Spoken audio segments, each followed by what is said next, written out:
the world, everyone in this world has seen Ruben Herman. Oh my God. Everyone has seen Ruben, but the more talented Herman is Jordan. I think Ruben's equally talented. I just think that when I saw him this year, I felt like there is a there is this over eagerness to perform Yes, yes. and not the trust in himself to say, okay, I'm going to score runs. It's going to happen. I just have to play to the situation. I need to focus on, again, my process. What is it? Like, I think that over keenness was there. And I think that's led to him not kind of, him perhaps over trying stuff. But Jordan, man, oh my God, that kid has been an absolute revelation. I genuinely think he had an off day yesterday on the field. Um, I genuinely think that he is one of the best fielders, if not the best fielder in South Africa at the moment. Look, one of the things I love about Jordan is from the time I saw him, the thing you were talking about with Quena of growth and development. The first time I watched Jordan was in a domestic match, and then someone tipped me off and told me, look, this kid, because he left school before I started doing school cricket, and they told me, this kid is bad news. You need to focus on him. So I started my whole thing where I go back, I get in touch with him, the parents and the coaches and everybody else. His game was a little, you could see he was talented, but there were limitations to his game. But the thing you mentioned that there has to be progression, we have to see more in your arsenal. With each year, he was a very solid red ball player. He hit fours, nice fours, but very few sixes. But now you look at him a year or two later, 3 years later, his game is better rounded. He's there more. He is there. Yeah, in yesterday's game, he's developed the six hitting ability. He sure has, but I think like in yesterday's game, it felt like he was second guessing himself too much. In that first eliminator game, when he was batting, I felt like he was locking himself up into certain directions based on perhaps the narrative that was going on within the team to target the shorter areas. It felt like he was getting stuck in those narratives. I think that led to him getting out in his late 40s. But I think through the season, one thing you've seen from him is absolute intensity on the field, which is like wow to watch.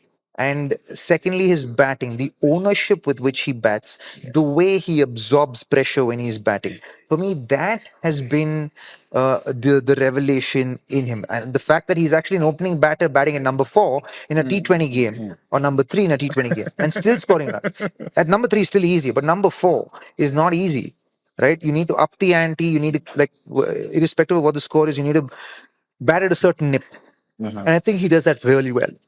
Yeah, like one thing that I think that I always go back to when I'm chatting about Jordan is his domestic side has Tristan Stubbs, Matthew Britsky, and these are already internationals. But you speak to anyone in the side, in the setup, the coaching, the players, and they all say Jordan is the genius in the side.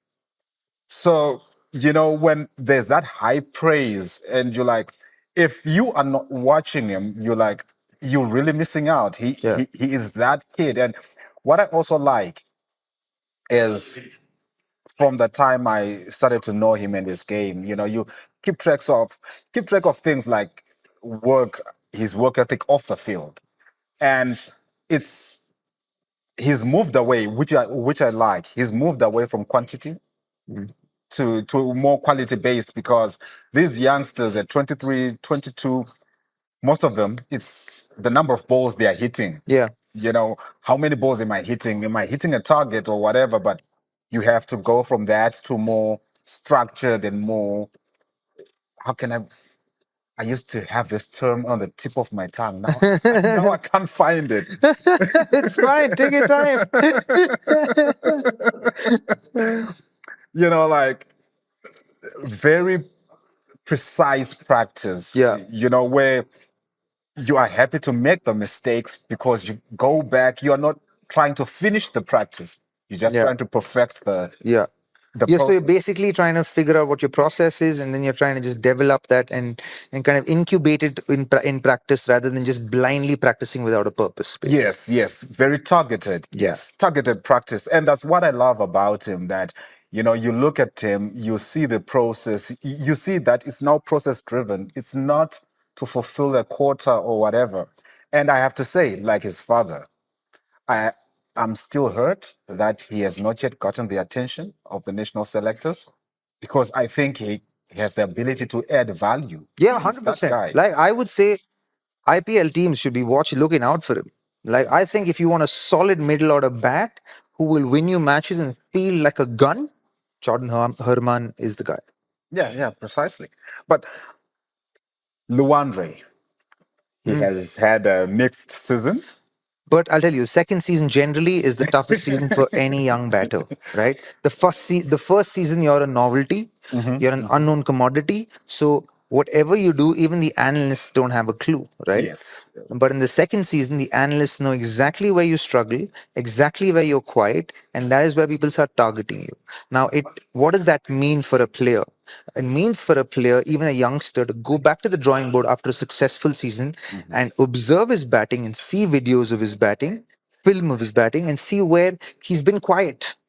And why has he been quiet in those particular areas? Why has he gotten out in those particular areas? And work on those yes, and figure out responses and answers to that, because the next season, that's where the ball's going to come. yeah, That's where it's going to be bowled. So you should have an answer to that ball. And then once you score to that ball, then they'll go back to thinking, okay, where do we bowl to this guy? Because we don't know where the fuck he's hitting the ball. So I think he'll learn. He's still young. He's also just 20. yeah, Yeah, so he's young. So I think that he will learn as well. I think he's also someone who likes to win matches. He likes to take yes, ownership. yes, So you yes. can see him digging in and wanting to score runs for his team. I think if he plays at a better venue than Pal, I think he will score way more runs. Unfortunately, Pal, for how beautiful that ground is, it is too hot. It is too hot for it to be a good batting track. It'll always be a slow batting track. That's the other thing with Jordan. His strike rate. I had to put an asterisk when I sent you the thing that St. George's is not the quickest. It's slow as well, yeah. Yeah. So But he plays the situation. So he paces his innings, right? So there are times you're looking at his total average, right? There are times he doesn't need to take risk. He's mature enough not to take a risk. He's mature enough to see things through. He doesn't care about what the strike rate looks like. Like the observant will notice that there is a reason when he ebbs and flows in his strike rate. Like yesterday, he scored what, 48, I think, of 33, 34 deliveries. That's 140, yeah, that's 150, very 145 strike rate, decent. which is very decent, right? Yeah. 130, I don't know, whatever it is.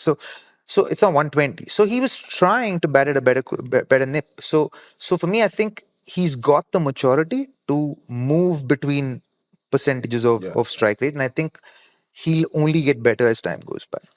And Luandre, what I like about him is there are these things that you grow up with, and a lot of them are inculcated into you at school. Yeah.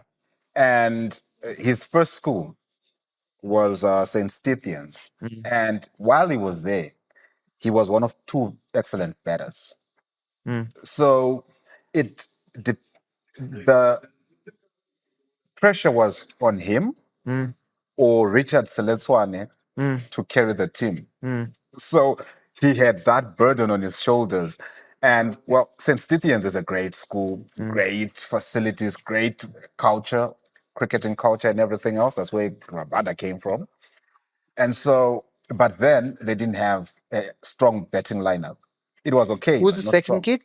Robert from Saint Stithians. There is With Rabada, there is no no Rickleton. no from Oh, with Richard Rich Seletswane. Richard Seletwani. Yeah, Seletswane. Seletwani. Yes. Where is he now? He's with the Lions. He's Okay. had one thing about Richard. The thing you were talking about understanding yourself as a batter. He was given quite a decent run because the guys at the Lions, they see the potential. They see what he does on the training field. They see what he does in the nets, and so they gave him a decent run.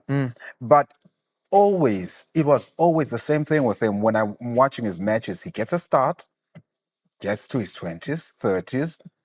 He was the version of Eddie Markram South Africa hated. Is it? He gets a start, he's looking good, he's looking nice, but unlike Markram, he will get fancy. He tries to lap, he tries to ramp, he tries to do this and that. And then when you look at his average now, it's probably in the teens or 20s because you get to 30, you are not converting. Yeah. So he needs someone who sits him down and says, young man, you maintain this average, you're going to be out of a job in 2 years Yeah. because you cannot be that guy who adds 30 runs, 35, 40 runs to the total. Yeah. Because he's technically sound.